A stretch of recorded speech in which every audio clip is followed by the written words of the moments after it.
Yat sankulam haripadanati matra drishtaya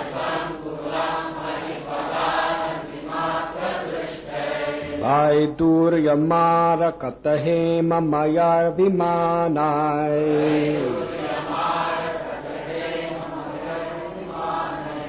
Yesham brihat kati tatasmita shobhimukhya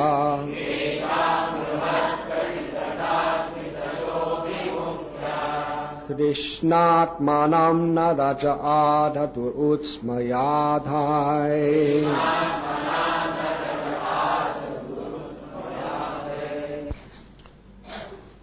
The inhabitants of Vaikuntha travel in their airplanes made of lapis lazuli, emerald and gold. Although crowded by their consorts, who have large hips and beautiful smiling faces, they cannot be stimulated to passion by their mirth and beautiful charms. Purport and Grace, A.C. Bhaktivedanta Swami Prabhupada. In the material world, opulences are achieved by materialistic persons by dint of their labor. One cannot enjoy material prosperity unless he works very hard to achieve it. But the devotees of the Lord, who are residents of Vaikuntha, have the opportunity to enjoy a transcendental situation of jewels and emeralds. Ornaments made of gold, bedecked with jewels, are achieved not by working hard, but by the benediction of the Lord. In other words, devotees in the Vaikuntha world, or even in this material world, cannot be poverty-stricken, as is sometimes supposed. They have ample opulences for enjoyment, but they need not labor to achieve them. It is also stated that in Vaikuntha world, the consorts of the residents are many, many times more beautiful than we can find in this material world, even in the higher planets. It is specifically mentioned here that a woman's large hips are very attractive and they stimulate man's passion. But the wonderful feature of Vaikuntha is that although women have large hips and beautiful faces and are decorated with ornaments of emeralds and jewels, the men are so absorbed in Krishna consciousness that the beautiful bodies of the women cannot attract them. In other words, there is enjoyment of the association of the opposite sex, but there is no sexual relationship. The residents of Vaikuntha have a better standard of pleasure, so there is no need of sex pleasure.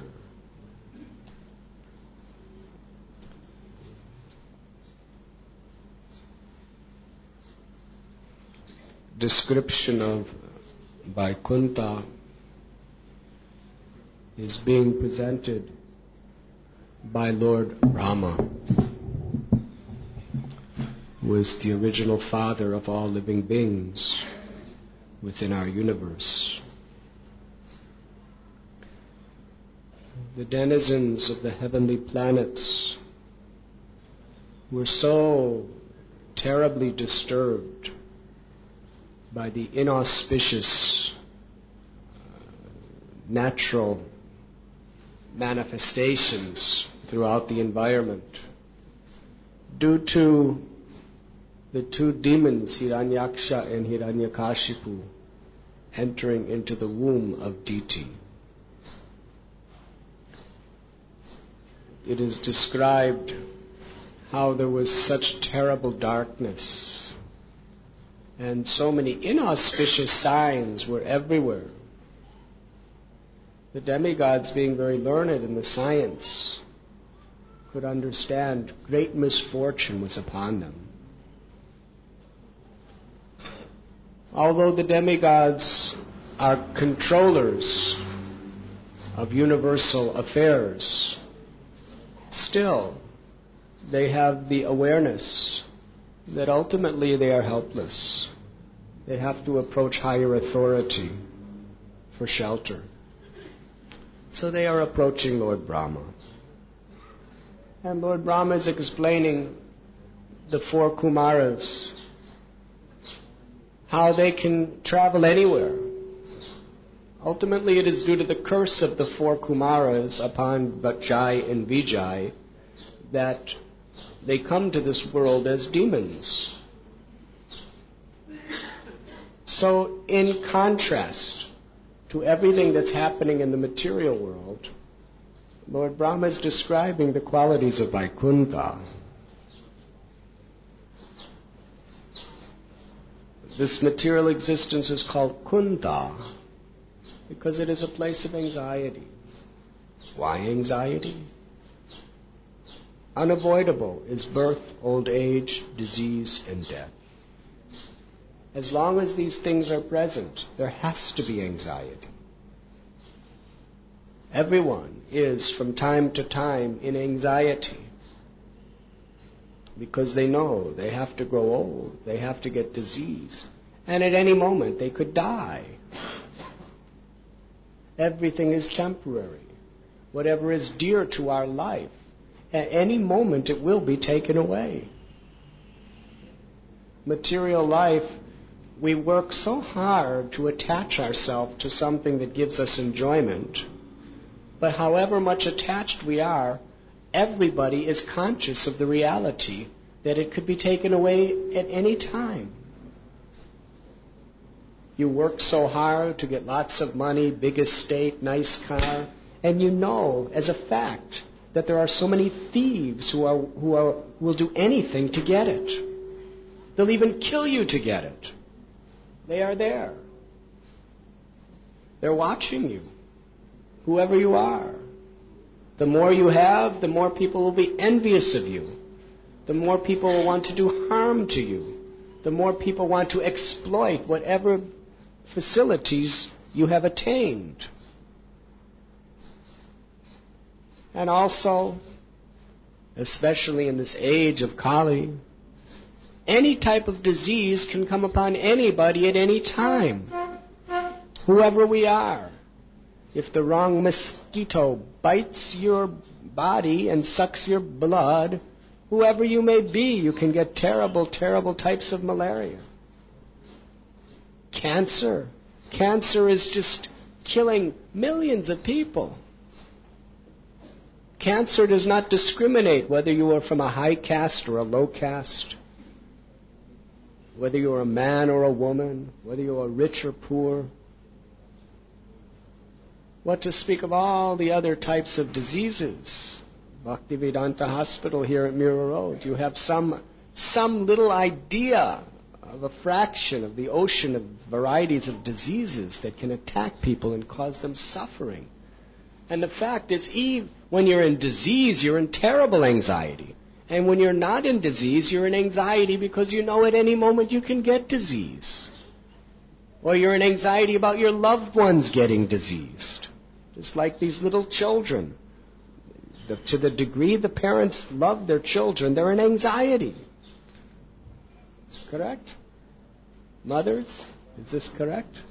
Anxiety, you don't know what they'll do. Some disease might get them, or some animal might attack them, or they may play with the wrong thing and hurt themselves.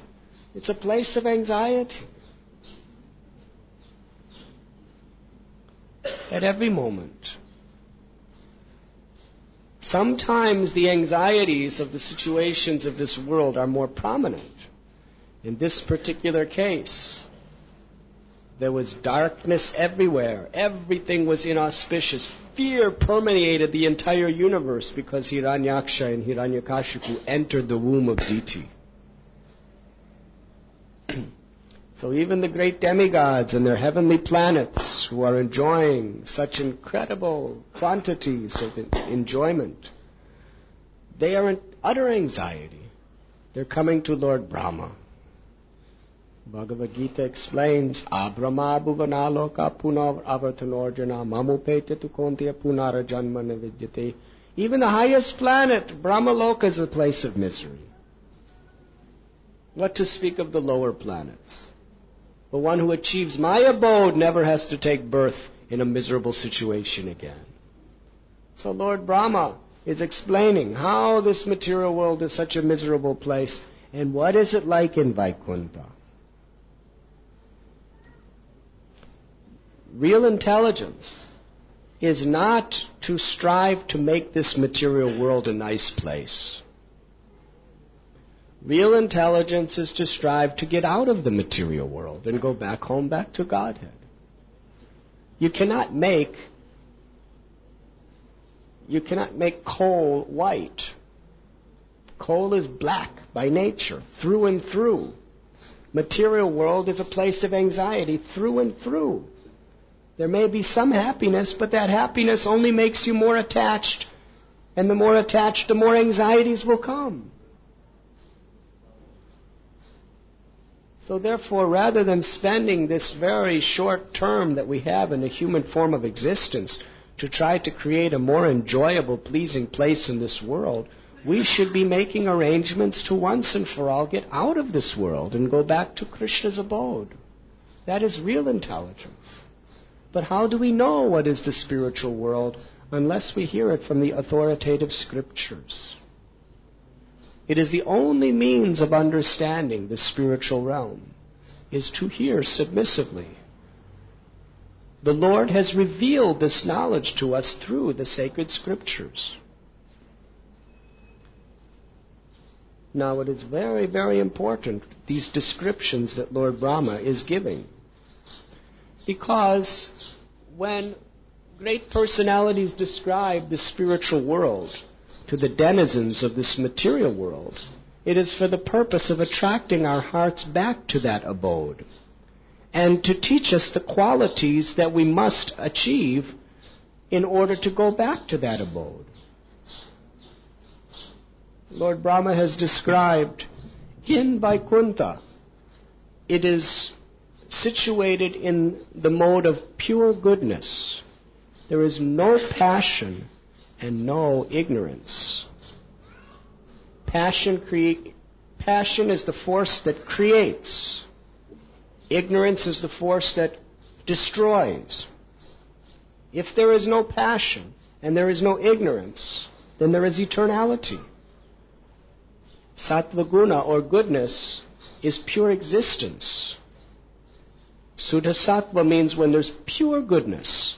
Pure goodness means eternal, full of knowledge, full of bliss. When it's mixed with passion and ignorance, then everything becomes miserable because it becomes temporary in its illusory state. In this material world, there is no such thing as pure goodness. In the material world, everything becomes tinged with ignorance and passion. Therefore, everything is temporary and a source of suffering. But in the spiritual world, everything is ever existing in complete purity. In the spiritual world, everything is personal. There is nothing impersonal. Everything that exists has a personal relationship with Krishna, and every living being has a perfectly personal relationship with each other. That means the ground is personal. Every grain of dust is a person. What to speak of the trees, the rocks, the stones, the birds, the insects? Everyone is a person. And everyone is unified in glorifying Krishna. The prominent feature that we find in the spiritual world is that no one has even the slightest tinge of a desire for personal sense gratification. It is described in this verse how there are men and women sitting beside each other very closely on their airplanes, flower airplanes. And what is the handsome qualities of the men? They have 4 arms, and they look identical practically to Lord Narayan himself, who is all attractive. But yet the wives do not have the slightest attraction for pleasure of their own senses toward their husbands. And the women are like goddesses of fortune. We are reading the description of them. They are so beautifully decorated and their bodily features are so enchanting. In this world, a woman or a man may be very beautiful, charming to our mind and senses, but in the back of our minds we know, how long will this beauty last? You look at your man, you look at your husband, and then you think of what his father looks like. So you get some little glimpse of what he will look like. You look at your wife, and you think, oh, how nice you are. But then you look at her grandmother. And you get some idea of what she's going to look like in a few days. However much you're attached. If you see a photograph of her grandmother, she looked like this a few years before. So the beauty of this world, it is limited and it is so temporary. So there's never real enjoyment in this world. But in the spiritual world, although the beauty of the men and the beauty of the women is unlimitedly beautiful, and it is eternal, their bodily features never change. They're ever increasing in their beauty. There's not the slightest desire to enjoy. There's only the desire to, in a unified way, give Krishna enjoyment. This is the special quality of the spiritual world. It is explained that as the denizens of Vaikuntha are riding in their airplanes, the most sweet, fragrant breezes carrying the scent of the malati flowers and other very, very auspicious plants are filling the atmosphere. Now, even when we're engaged in devotional service, when there's an ambrosial, sweet, nectarine, honey-like fragrance being carried by a soft, cooling breeze into our senses, we think, oh, isn't this very nice? Isn't this pleasing? But in Vaikuntha, nobody even notices such beautiful, fragrant breezes. Because everyone is so immersed in offering all their mind, senses, everything for the pleasure of Krishna, it does not register in their minds that there's something pleasing coming into their own body. When they smell the breeze, they're in ecstasy because they're thinking, Krishna's going to enjoy this. They don't think, I am enjoying, how nice, this breeze is so pleasant. They are thinking, oh, if they even notice it at all, they will be thinking, how Krishna will enjoy this nice breeze.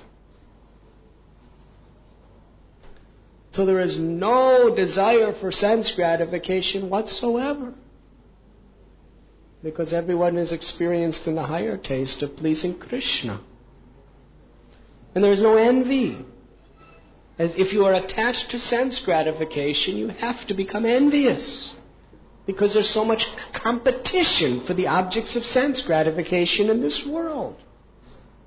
If you are attached to something, you naturally have to become envious of somebody else who may have something better or who may want what you have. But in the spiritual world, everyone is simply thinking in terms of Krishna's pleasure. This is described here. All the birds in the trees are singing the best they could possibly sing just for the pleasure of Krishna. The Chakravaka birds are singing so sweetly. And the peacocks are making so many wonderful artistic songs. And the parrots are chirping. And the cuckoos in various melodies, they are singing for the pleasure of Krishna.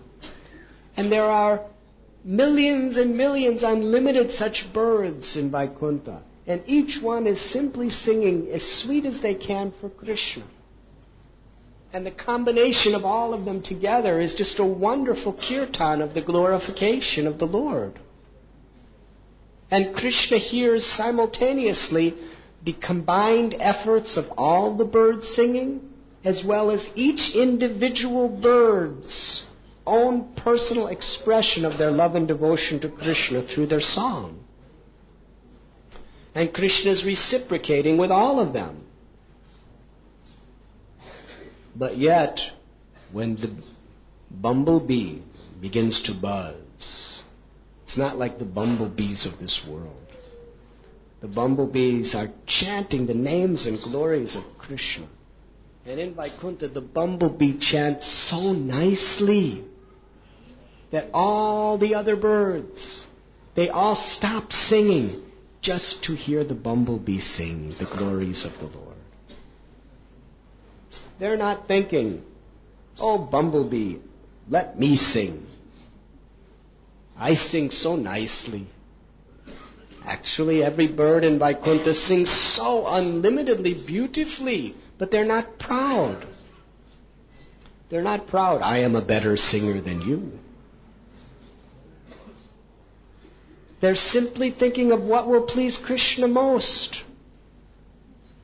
Therefore, when the bee begins to hum the glories of the Lord in his deep, deep, beautiful voice, all the birds stop their singing and they think, oh, how nice, how wonderful Krishna is being pleased by hearing this bumblebee sing. And similarly, Tulsi. The trees and the plants of Vaikuntha, they give such beautiful flowers and fruits. Not like in this world. In this world, everyone is subjected to the control of material nature. We have mango trees here in Maharashtra. But the mango tree has no independent free will. The mango tree, if the rain comes, then it gets nourished. At the particular season, the summer season, the mangoes will grow. Have any of you seen in Bombay mangoes growing in the winter? Every fruit has its season. Every flower has its season.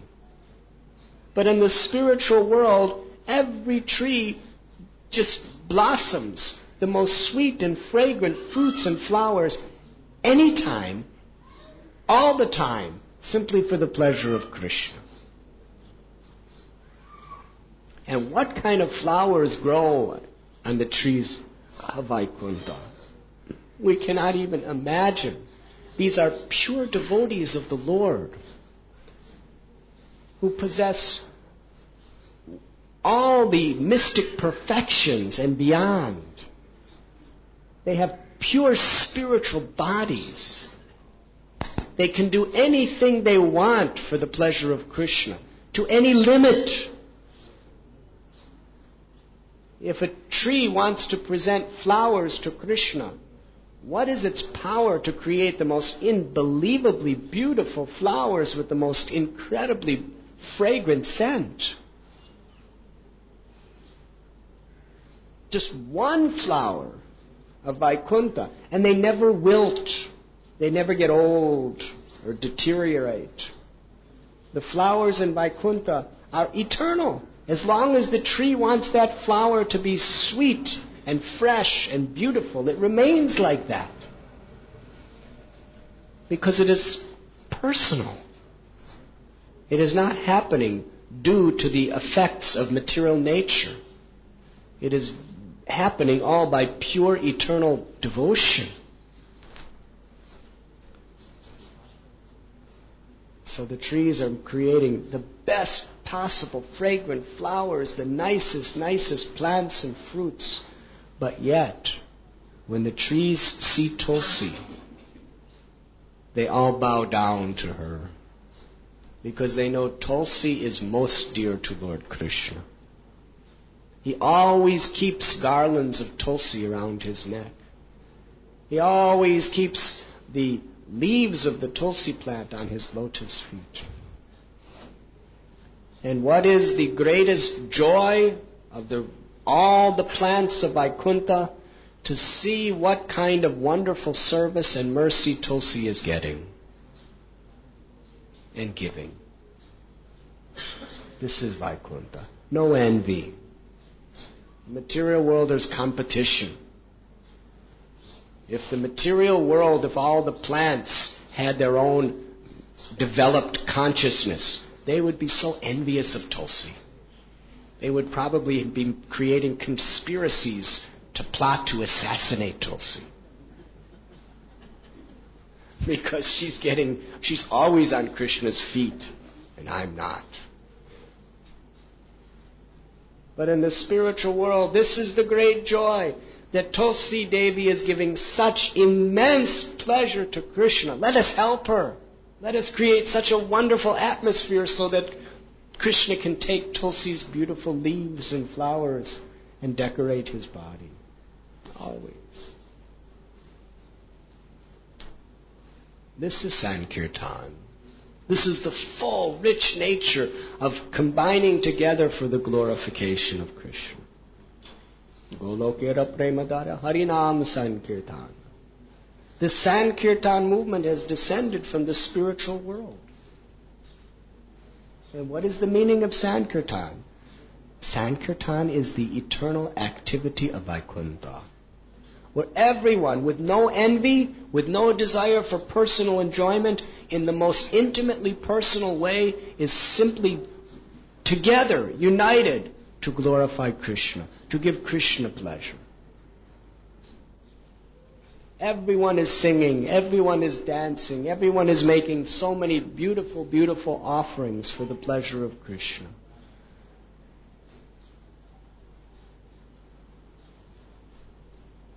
And when you have this consciousness of no envy and no personal desire for selfish enjoyment, then you get everything. As long as you have attachment to have it, you will not get it. Or you'll get something and then it'll be ripped away from you at death or before. But in Vaikuntha, how wonderful. Nobody cares about any jewels except how they can be enjoyed by Krishna. But everyone is bedecked with so many beautiful, precious jewels. They don't care for them. They only care that Krishna enjoys them, and thus they get everything. Even in this world, if you become completely detached from everything, Krishna gives you everything. It's wonderful. And if you're attached to it, he takes it away. Look at the example of Srila Prabhupada. He was not attached to anything but serving Krishna. He had no attachment for money, no attachment for prestige, nothing. He just wanted to use everything for Krishna. And in Bombay, he was telling one person, we went to America with 40 rupees. And now there are so many lakhs of rupees are coming to me every day. Hare Krishna. He went to America, nobody knew who he was. He came, there was no one except a professional person hired from Traveler's Aid to greet him at the docks in New York City and put him on a public bus to Butler, Pennsylvania. And then the home that he went to, they didn't even want him there. After some time, they developed a love for him. But when he first came, it was just an obligation to the father. So this is how he came. And because he was not attached to anything, soon everywhere he would go, he would be flying on jet airplanes. There would be hundreds and hundreds of people waiting at the airports with garlands and with wonderful plates of opulent prasad and with sometimes big, big limousines, Rolls Royce, Lincoln Continentals, driving him, nice rooms everywhere. He wasn't attached to any of it. He said to one of his devotees, I'm simply thinking how wonderful it was in my little rooms at Radha Damodar. Some of you who have gone to Vrindavan saw his rooms at Radha Damodar. Please know that they have been renovated like anything. Just about 15 years ago, if you went to those rooms, you would see something of what they looked like when Prabhupada lived there. They were just clay walls. They were very, very simple. Now it's brightly painted with all nice furnishings because it's a museum for Prabhupada. But at that time it was a the simplest possible way to exist. He lived in that room. And when he brought in 1971, he showed us his rooms. They were still in the same state as when he left in 1965. Devotees were shocked. Such a great personality, living so simple. Level of poverty. Although he was living in beautiful, beautiful buildings provided by his disciples, he would say, I am simply longing for the day to return to Radha Damodar. He had no attachment whatsoever except that Krishna be glorified. And when you have no attachments except for the service of Krishna, then Krishna can provide so many wonderful facilities for you to use in his service. But if you become attached to those things, then he takes it all away. So here we find the residents of Vaikuntha. They're wearing beautiful gold crowns and necklaces and earrings. And you may ask, why? If they're not attached to these things, why do we find the description of them with emeralds, lapis, lazulis, and diamonds, rubies? They all wear all these things, everyone. If not attached, why don't they just live like hermits? Why don't they have matted hair and wear only loincloths in Vaikuntha? Because in Vaikuntha, everyone is so completely pure. They decorate themselves so that Krishna will enjoy them better. They don't decorate themselves so that my husband will be attracted to me, or my wife will be attracted to me, or other people will be attracted to what I have. They decorate themselves because it is an expression of how I can do the best I possibly can to be pleasing to Krishna. It's an act of devotion. This body belongs to Krishna. This body will be seen by Krishna. Let me make it as beautiful as it can be for the pleasure of Krishna. No selfish desire. And even today, some of the pujaris of the temples, you see that they decorate themselves in certain ways. Sometimes pujaris wear earrings, nice earrings. Or sometimes they wear some other types of jewels. And we think, what nonsense is this? But actually, it's a matter of consciousness. Some of them wear the jewelry so that people will be attracted to them. That is bondage. Others will wear because they're thinking that I'm going on the altar before the Lord and I should look as pleasing as possible for the pleasure of the Lord. Of course, the jewel of bhakti is what really pleases Krishna. Simplicity, renunciation, vairagya vidya nija bhakti yoga. That is pleasing to Krishna. But in the spiritual world, there's no need for renunciation. Because everyone is completely pure. So there's no vairagis in Vaikuntha. Everyone has already gone through that and fulfilled that if necessary. The eternal residents of the spiritual world, they have nothing to renounce because the only thing in their heart is the desire to please Krishna. But we cannot return to that abode until we have this consciousness. That is what is most important. As long as we're holding on to our own selfish aspirations for material enjoyment, you cannot go to Vaikuntha. Can you imagine what would happen if a materialistic person were to live in Vaikuntha? The person would go completely mad. There'd be no way to control your mind. Just think, in your state of consciousness today, if you were in Vaikuntha, you men, you're sitting on a beautiful flower airplane, and there's a woman 100 million, trillion, billion, quadrillion times more beautiful than any woman in this world, crunched up next to you.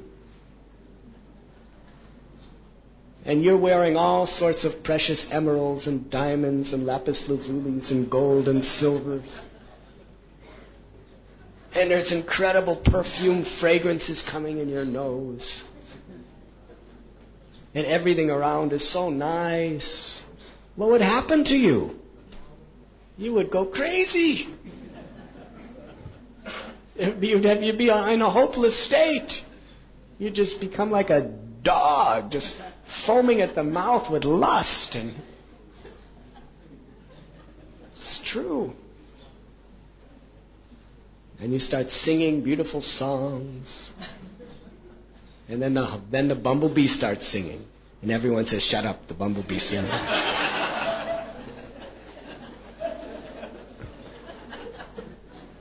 Think, why the bumblebee? Why not me? You couldn't survive even a second there. You would be so envious, so much lusty for enjoyment.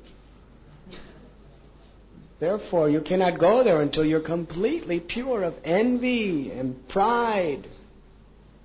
Until you're completely pure from any desire for material enjoyment. So by hearing the glories of Vaikuntha, we understand what we have to become. And then we have to come to the platform of where we're at and gradually develop our consciousness in Krishna consciousness. But above Vaikuntha is Goloka Vrindavan, where every gopi is hundreds of millions of times even more beautiful than the goddesses of fortune of Vaikuntha. What would happen to you if you went to Goloka Vrindavan? It would be impossible. You'd be falling down every lava matra, every 12th of a second. Therefore, you're not allowed to go there until you're completely pure of any desires for material enjoyment, until you have completely awakened your natural ecstatic love for Krishna.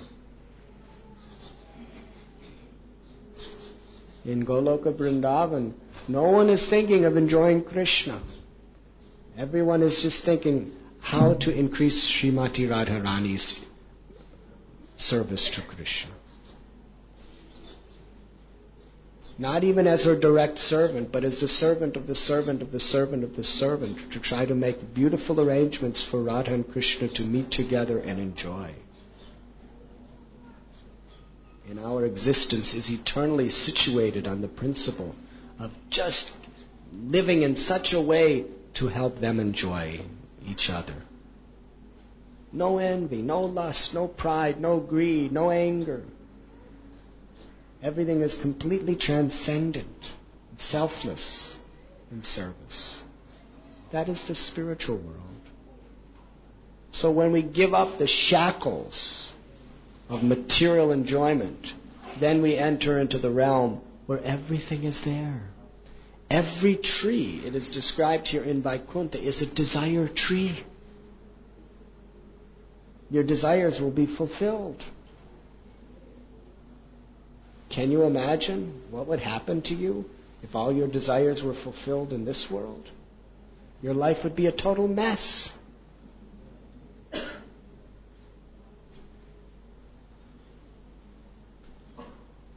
But in the spiritual world, there's only one desire, to please Krishna. But the heart is so personal. It has so many varieties of ways that it wants to please Krishna. And whatever you desire, it is fulfilled. Chintamani Dham. That is the spiritual world. So that is our ultimate goal in life. To create the atmosphere of Vaikuntha in our own life. Actually, people don't just go back to Godhead. You have to really, really be in this mood to go there. The Acharyas explain, even from this world, if you become a pure, unalloyed devotee of Krishna, with no desire except to please Krishna, and you leave your body chanting the name of Krishna, completely fixed in the memory and remembrance of Krishna, you don't go back to the spiritual sky. First you go to a planet in the material world where Krishna is performing his Leela. And then even in your completely purified state of Krishna consciousness, you are further trained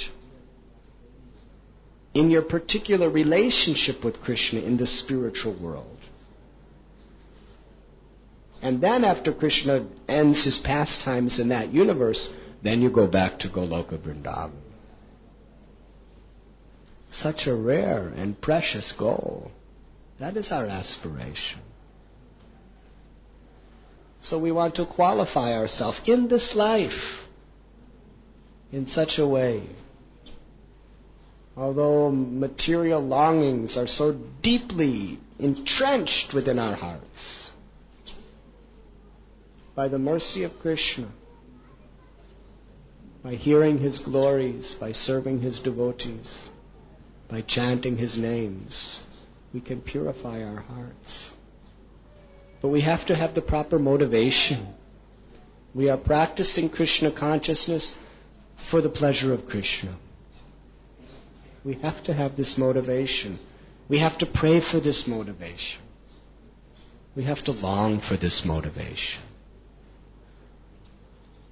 of pure desire for the service of the Lord. Today is Kartik Purnima. It is the full moon night where Krishna performs his wonderful Ras Leela in Sri Vrindavan Dham.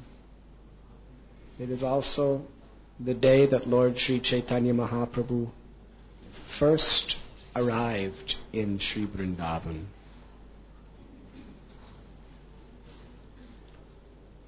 He stayed in Vrindavan for 2 months, and he arrived on this particular day. Thus, the Gaudiya Vaishnavas, some temples, especially the Sri Radharaman temple, they have a big festival today. They have a procession throughout Vrindavan and wonderful kirtans. They serve out big, big feasts to thousands of people. Wonderful prasad of Radharaman to celebrate Sri Chaitanya Mahaprabhu's arrival in Vrindavan. Krishna returning to Vrindavan in his supreme, most magnanimous form of Sri Chaitanya Mahaprabhu. It is also the appearance day of Sri Nimbark Acharya, one of the great, great selfless and pure devotees who was the founder of the Nimbark Sampradaya. He took initiation from the 4 Kumaras, and from the instructions he received from the 4 Kumaras, there was the Sanat Kumar Samhita, one of the great scripture that specifically teaches the love of Vrindavan. Sri Thakur Bhakti Vinod explains that Sri Chaitanya Mahaprabhu accepted 2 essential principles from each of the 4 sampradayas. He accepted the complete refutation of Mayavad philosophy, and also the worship of the deity of Krishna. From the Ramanuja Sampradaya, he accepted pure devotional service with no tinge of jnana or karma or yoga. And service to the Vaishnavas. From the Rudra Sampradaya, Sri Chaitanya Mahaprabhu accepted the principles that Vishnu Swami taught of taking complete shelter of Krishna as the only shelter in life, and the path of spontaneous love, Raga Bhakti. And from the Kumar Sampradaya, which was spread gloriously by Sri Nimbarkacharya, Sri Chaitanya Mahaprabhu accepted two very, very sacred principles. The unparalleled supreme glory of the gopis' love for Krishna, and the ultimate position of Srimati Radharani, to become the servant of her servant. So it is a very holy day for us today. All of these great acharyas have taught us the process of how to go back home, back to Godhead. The inhabitants of Vaikuntha travel in their airplanes made of lapis, lazuli, emerald, and gold. Although crowded by their consorts who have large hips and beautiful smiling faces, they cannot be stimulated to passion by their mirth and beautiful charms. Is there any questions? Yes. Everybody looks like Narayan. How they take a darshan of Narayan and serve Narayan? His question is, in Vaikuntha everyone looks like Narayan, so how does everyone take darshan of Narayan and serve Narayan? What is the problem?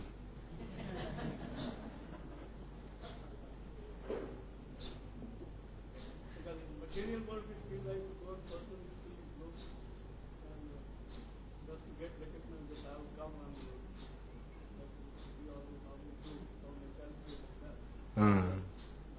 Suppose I am coming to you, so I feel that I should be recognized that you are seeing me. I have come to you. In the spiritual world, although everyone has beautiful, eternal, transcendental qualities and form, still everyone is completely aware that Narayan is the source of all beauty. We are all just parts and parcels of his beauty. He is the ultimate source. He is the reservoir of all pleasure. And everyone's eternal meditation is to serve Narayan and to help others to serve Narayan. There is no ego, no false ego. Yes?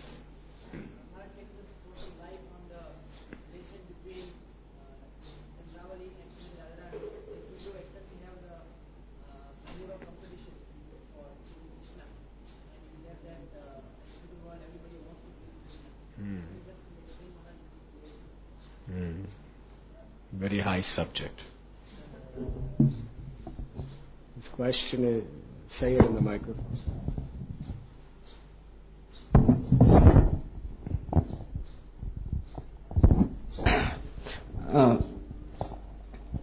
Can you please just throw some light on the relation between Chandravali Sakhi and Srimati Radharani? They externally seem to have the relation of competition to please Krishna. So, as you explained previously that in spiritual world there is no competition. So can you just throw some light on this particular relation?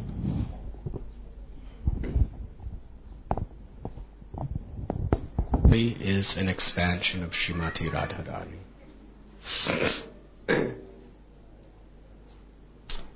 Her eternal occupation is to give pleasure to Srimati Radharani. That's all. But the spiritual world is so personal and transcendental in its variegatedness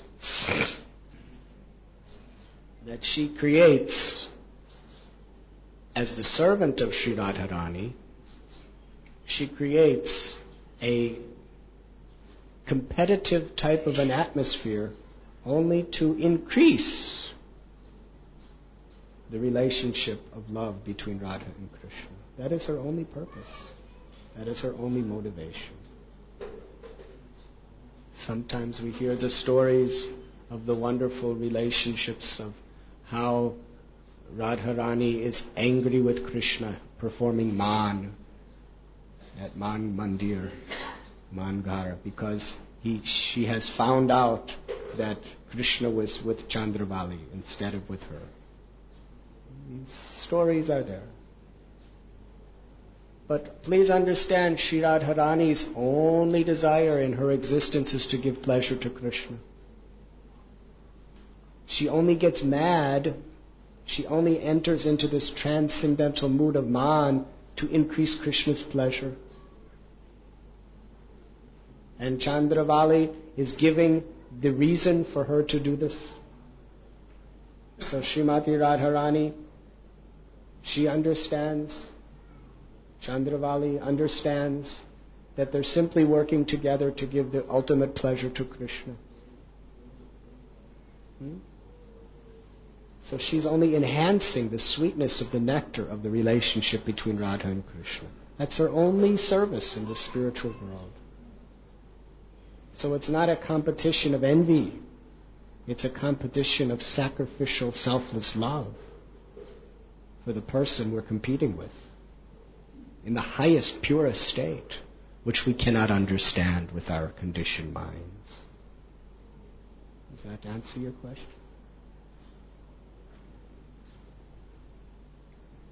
Yes.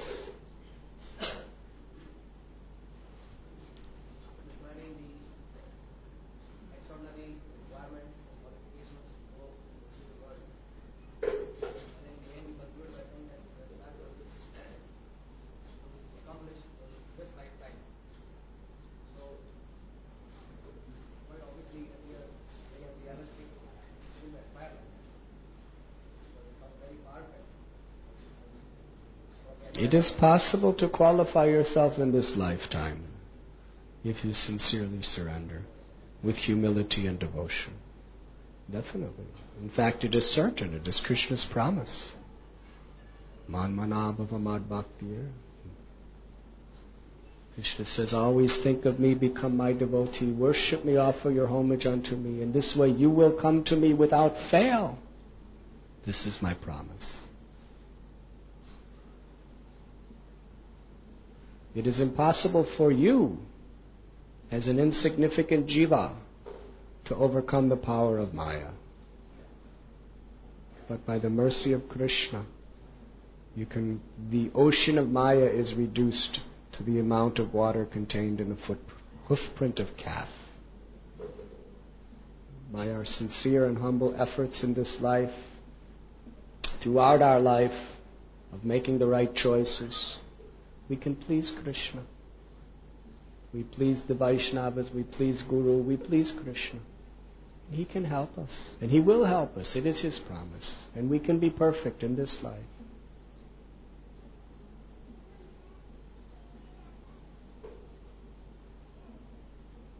Yes.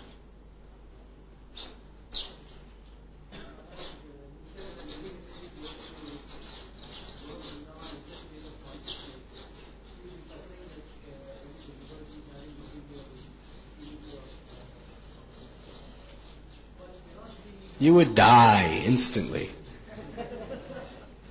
You would see all this wonderful, beautiful thing, and everyone's doing it for Krishna, and you would just be thinking, how can possibly this be for all for Krishna? You would die. You couldn't exist there.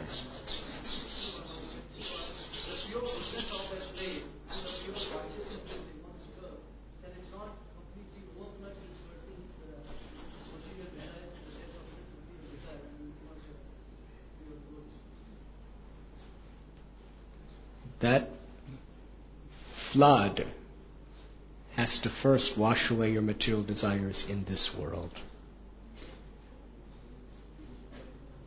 Vaikuntha is here. Krishna is not different than his name. When you actually taste through offenseless chanting the nectar of the holy name, that will wash away all your material desires. When you taste the pure name of Krishna, even once, then all the pleasures of this world, your lips will curl in distaste and you will spit at the thought. So that is our service here. And when we become so completely purified, then we are eligible to go back home, back to God. Golokera Premadana Harinam Sankirtan. The spiritual world has descended in the holy name. Chant sincerely, chant purely, and taste the nectar of the holy name. Which is millions and millions, unlimitedly more pleasurable, the taste of the name, than anything of this world. Well, what is that taste of the name? It is the taste of Krishna. And Krishna reveals the taste of his name to the degree you surrender to him. Trinarapi sunichena tarorapi sehishna amani namana dena kirtam yasalari. So let us take shelter of the chanting of the holy name. Hare Krishna, Hare Krishna, Krishna Krishna, Hare Hare, Hare Ram, Hare Ram, Ram Ram, Hare Hare. Yes.